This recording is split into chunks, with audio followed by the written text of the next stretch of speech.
नमस्कार, मी प्रतीक्षा. DNA मराठीमध्ये आपलं स्वागत. नगर शहरात गेल्या काही दिवसांपासून महानगरपालिकेच्या वतीनं अतिक्रमण मोहीम राबवण्यात आली आहे.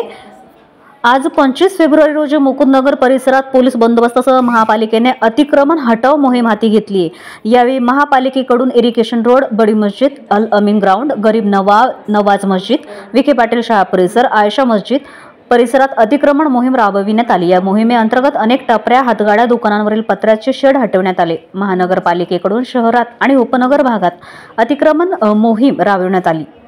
महापालिकेकडून त्याची माहिती देखील देण्यात आली. तसेच वेळापत्रक देखील सार्वजनिक करण्यात आलं आहे. याचबरोबर नागरिकांनी अतिक्रमण केले असल्यास ते तात्काळ काढून घ्यावे असं आवाहन देखील पालिकेकडून नागरिकांना करण्यात आलं आहे. प्रतिनिधी शाकीर सय्यद, DNA मराठी, अहिल्यानगर.